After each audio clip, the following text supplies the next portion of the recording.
오늘 특별한 주일 이 자리에 함께 나와서 예배하시는 여러분에게 하나님의 크신 은혜와 기쁨과 감사가 충만하시게 되기를 주의 이름으로 간절히 축원합니다. 1965년, 지금부터 정확히 50년 전이 되겠습니다.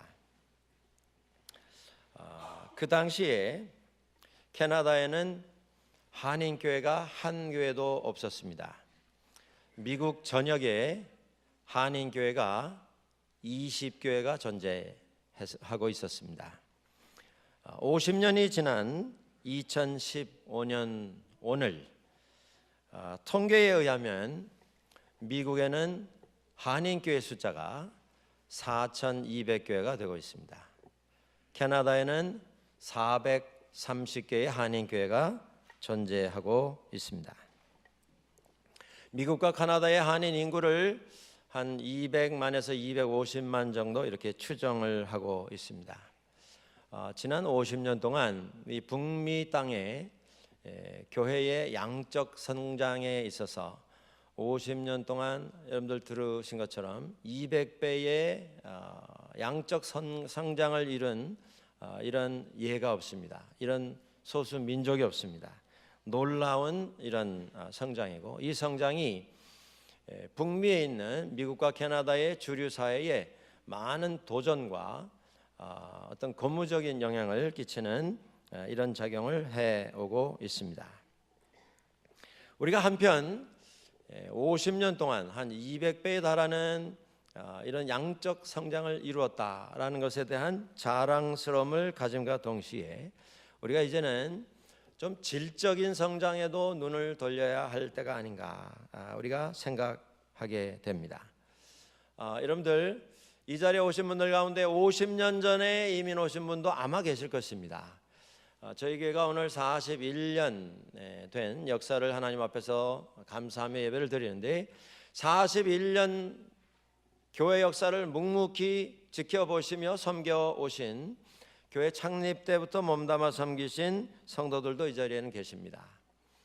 30년, 20년 혹은 10년 교회에 오랫동안 몸담아 오신 여러분의 섬김을 통해서 오늘 밴쿠버 한인 장로교회의 모습이 있습니다. 여러분의 섬김의 결과가 오늘 우리 앞에 있습니다. 여러분의 섬김과 헌신에 다시 한번 감사와 치하의 말씀을 드리고 싶습니다. 우리가 41년이 된 교회로서 한번 같이 좀 확인할 것이 있습니다. 내가 이민 온 지 이제 5년, 10년 혹은 20년, 40년 그 이상 되었는데, 그동안 내가 가지고 있는 생각은 얼마나 많이 달라졌는가라고 하는 것입니다. 여러분들 50년 전에 20개이던 교회가 지금 4,600교회가 됐습니다. 세상이 이렇게 바뀌었다고 하는 것입니다. 그런데 내가 가지고 있는 교회에 대한 생각, 내가 가지고 있는 교회를 섬기는 나의 원칙과 나의 기준은 얼마나 많이 달라졌는가 한번 확인을 해보시면 좋겠다 하는 생각이 듭니다. 이민교회에 대한 많은 기대와 우리를 지켜보는 많은 뭔가 간절히 소망하고 있는 주변의 사람들이 있습니다. 이민교회가 이제 이민 1세대를 지나 2세대를 한참 지나가고 있습니다. 머지않아 이제 3세대가 출현하게 될 것입니다. 이민교회에 대해서 많은 분들이 논의를 하고 고민을 하고 함께 토론을 하면서 이민교회의 미래에 결국은 이민교회가 이런 모습을 가져야 할 것이다 생각하면서 제안하는 몇 가지 의견들이 있습니다. 이민교회는 멀티컬처럴, 다문화교회로 옮겨가야 한다 이렇게 말합니다. 이 북미주의 캐나다를 포함해서 4,600개의 한인교회들이 존재를 하는데, 그 가운데 많은 교회들이 이 북미 땅 안에 하나의 섬과 같은 모습으로 존재한다 이런 지적이 있습니다. 얼마나 많은 숫자의 교회입니까? 그런데 그 수많은 교회들이 다 본토에서는 동떨어진 하나의 섬과 같은 모습으로 물 위에 떠 있다라고 하는 것입니다.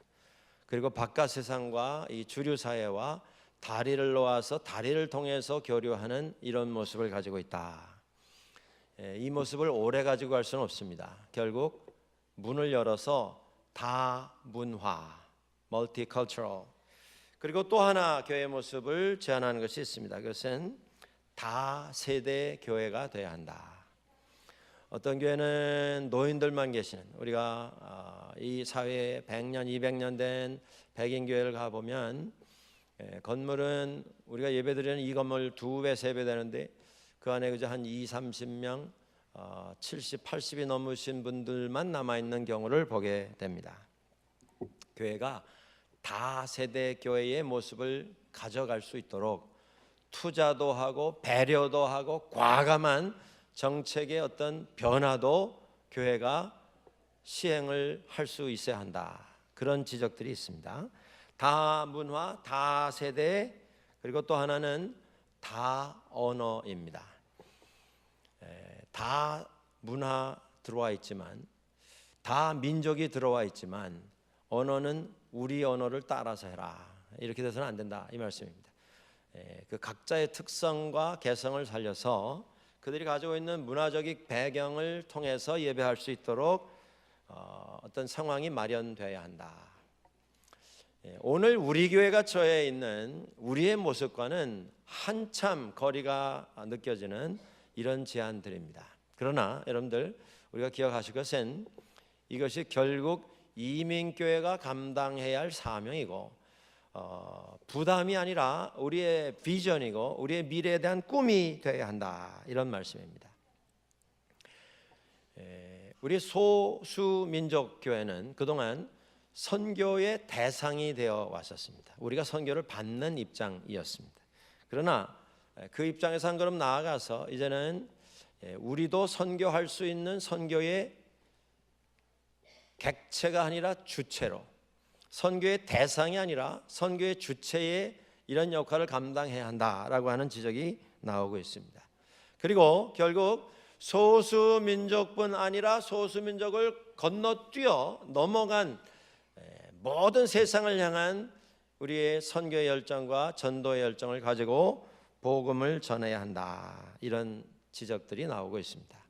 여러분들, 이것이 이민교회가 감당해야 할 미래의 모습입니다. 그런데 그 미래의 이민교회의 모습을 만들어가기 위해서 우리가 얼마나 준비가 되어 있는가, 이걸 좀 생각을 해볼 필요가 있습니다. 교회가 그런 사명을 감당하려면 제일 기본적으로 가장 중요하게 추구해야 할 목표가 하나 있습니다. 그게 뭐냐면 예수 그리스도의 제자가 되는 것입니다.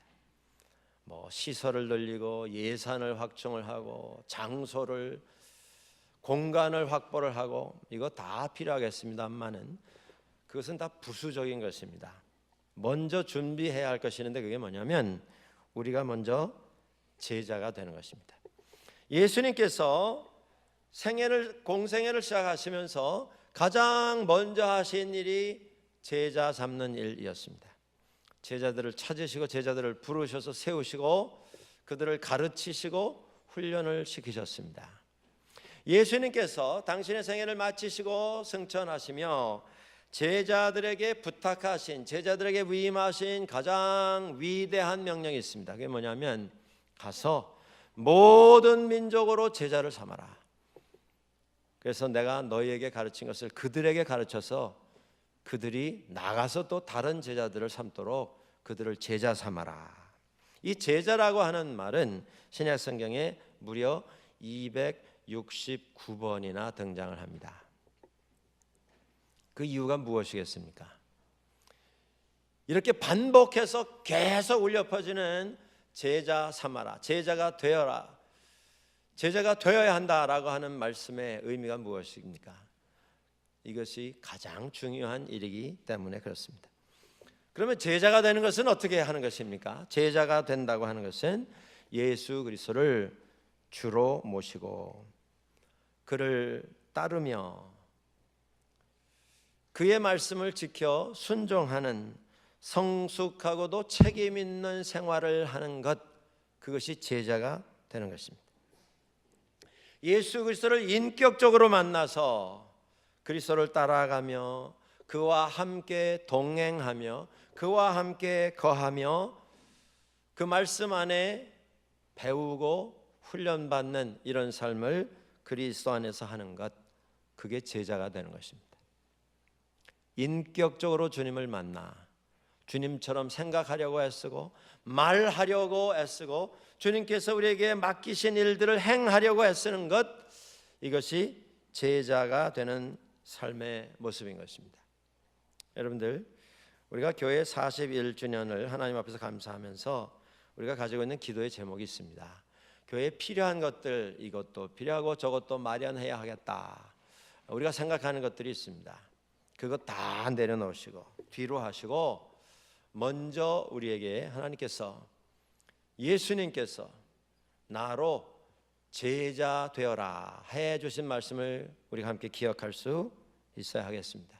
제자가 된다면 우리가 다 제자가 되어서 주와 함께 동행하고 주님 안에 거하고 주의 말씀 안에서 훈련을 받고 주님처럼 살려고 노력을 한다면 우리에게 맡기시는 다른 사명을 감당하기 위한 장소도 공간도 시설도 우리가 다 제자가 먼저 된다면 우리를 통해서 하나님께서는 반드시 이루어 주실 것을 믿습니다. 41주년 여러분들 맞으시면서 이걸 기억하시기 바랍니다. 예수 믿는 과정이 있다. 위튼 칼리지의 커뮤니케이션을 가르치는 이글스 교수는 5가지로 이야기를 합니다. 제일 먼저 접촉, 복음을 먼저 전달받은 사람과 만나는 것입니다. 그 다음에 인도 혹은 양육, 만나서 말씀을 듣고 말씀을 배우는 것입니다. 그 다음에는 신앙 고백, 믿음을 가지고 하나님 앞에서 믿음을 고백하는 것입니다. 그 다음에 교회 등록, 어느 교회에 등록 교인이 되는 것입니다. 그 다음 5번째가 뭐냐면 헌신입니다. 헌신. 여러분들, 우리가 예수 믿고 구원 얻는 것은 이건 우리가 한 일이 아무것도 없습니다. 주님께서 공짜로 우리에게 주셨습니다. 이게 은혜입니다. 은혜. 그런데 예수님께서 제자가 되어라 말씀을 하셨는데 그것은 5번째 항목에 속해 있는 것입니다. 믿음을 고백하고 세례받고 구원받고 어느 교회에 성도가 되었는데 거기서 끝나는 것이 아니고 그 다음에 헌신하는 것, 그게 제자가 되는 과정입니다. 오늘 주님께서 우리에게 원하시는 것이 바로 이 부분입니다. 헌신. 구원은 공짜로 얻었는데 헌신은 값을 치러야 합니다. 시간도 우리의 재능도 내가 하고 싶은 것도 내가 원하는 것도 내가 이것을 이루어야 내 마음이 시원하겠다 생각하는 그것도 내려놓을 수 있을 때에만 우리는 그것을 할 수 있습니다. 예수님 앞에 나왔던 사람의 모습에서 우리는 그것을 배웁니다. 세상도 가지고 주님도 가지려고 할 때, 내 자신의 자존심과 내 자신의 야망도 다 성취하고 주님의 일도 하려고 할 때 우리는 2가지를 다 할 수 없다고 하는 사실을 이 말씀 속에서 발견하게 되는 것입니다. 오늘 41주년 주님 앞에서 다시 한번 기억하시기 바랍니다. 우리가 변해야 합니다. 변한다고 하는 것은 우리가 제자가 되어야 합니다.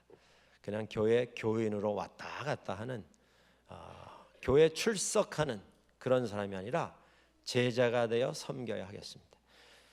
우리가 함께 섬길 수 있을 때 우리의 섬김을 통해서 하나님께서는 이 땅에 놀라운 역사들을 이루어 주시게 될 것입니다. 하나님 앞에 제자가 되는 헌신을 약속하고 결심하시는 우리들을 통하여 하나님의 나라와 하나님의 뜻이 이 밴쿠버 지역의 이 캐나다에 우리가 살아가는 이 세상에 주님을 통하여 이루어지는 것을 우리가 보게 될 것을 주의 이름으로 간절히 축원합니다. Brothers and sisters, as we celebrate our church anniversary Sunday, the 41st anniversary Sunday, I'd like to share a few words of our future. By the year 1965, there were only 20 Korean churches in North America. There was no Korean church in Canada in 1965. The earliest one was established in 66 or 67. There were only 20 Korean churches in the whole continent. As of today, this morning, there are, be prepared, there are 4,600 Korean churches in USA and Canada. In Canada alone, there are 460 Korean churches. Yes, we are living in a different world. Everything has changed. I think we have to be ready to deal with this somewhat completely new world, new environment. There are many compliments, many praises about Korean churches and the growth of Korean churches in North America. And there has been no examples, no history, no record of this kind of growth in 50 years. People are envious of Korean churches in North America. And they said, how can you accomplish this kind of change, this kind of growth? Yes, we are proud of our record, but at the same time, I think we have to realize that there is another aspect that we have to pay more attention to. That is, we are proud of the numbers, we are proud of the quantity. Now it's time to pay more attention to the quality of church life and the health of Korean churches in North America. The future of immigrant churches. Many people say that it should be, first, multicultural. Second, it has to be multi-generational. There are a few churches in which there are only people who are in their 20s and 30s. No kids, no parents, nothing, but young singles or couples, just married. It's not a good example of a healthy church. It should be multi-generational. And third, it should be multilingual. There should be many languages being used in the same church. We are ethnic congregation, but we should think about our future. In 10, 20 years, in maybe 3 decades, I think our church should be open and willing enough to accommodate other cultures, other languages, other colors and backgrounds and traditions. This is the future of ethnic congregations in North America. Are you ready to deal with this? Ethnic groups has been the object of mission during last century also. Now, a mission is happening through the ethnic groups. In the future, the mission should be beyond ethnic groups. Are you ready to deal with this? Are you ready to carry out this responsibility?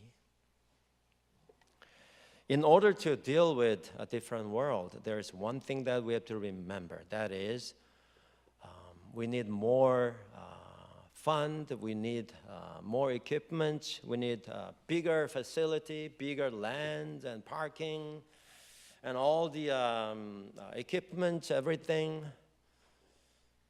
But put it away. Just put it away on standby. And there is one thing, one fundamental element that we have to accomplish. That is, we all have to be disciples of Jesus Christ. Jesus Christ, when he began his ministry, the first thing he did was calling his own disciples. He called people and made them his disciples. The very last words that he gave to his people was, go out and make the people the disciples. Go out and make disciples. That was his last word. That was the great commission that he gave to his people. If we all become the disciples of Jesus Christ, if we all change to be the disciples of Jesus Christ, all other things, budget, space, parking facility, number, equipment, they will all come afterwards. What does it mean to be a disciple of Jesus Christ? That is, believing in Jesus Christ as the Lord, following Him, walking with Him, meeting Him personally, experiencing Him in a personal level. He's not the Lord of my mother, my father, my grandfather, great-grandparents. No. My Lord, my Jesus Christ. We have to meet Him personally, in a personal level, and follow Him, walk with Him, learn from Him, and being trained by His words, and trying to be a little Jesus in our daily life. Try to think like Jesus Christ. Try to say like Jesus Christ. Trying to behave, act like Jesus Christ. What would Jesus say? What would Jesus do in this situation? Think about it first. Then say something, then do something, and behave and live on. That's what it means by becoming the disciples of Jesus Christ. My friends, there are many levels of being a Christian. First, contact. Somebody contacts me and introducing Jesus Christ. Second, cultivation, being nurtured by the words of Jesus Christ. Third, confession. If I come to the point that I'd like to believe in Jesus Christ, I'd like to confess Him as my Lord, we do that and being baptized. Fourth, church registration. By that time, we become officially a member of a local church. The problem is, many people stop their spiritual journey right there. You're being nurtured, you learn, you trained, and become a church member, become a church goer. After that, you're looking forward to receiving some benefits. And you're insisting on your entitlement. I've been here for 20 years. I've been here in 41 years. I deserve this, deserve that. There's one more step that we all have to think about. That is, the fifth point is commitment. And when Jesus says, be my disciples, when He says to us, be my disciples, He meant be committed. Commit yourselves to me, to my words, to my vision, to my dream. My friends, as we celebrate, there's one thing that we all have to remember, that is, we have to be His disciples first. Then all other things, all other prayer topics, our wishes, our plans will come true automatically. Once again, thank God for what He has done during the last 41 years. And once again, I'd like to invite all of you to think about yourselves. There's one thing that we have to make decision today, that is, let us become the disciples of Jesus Christ today. Let us pray.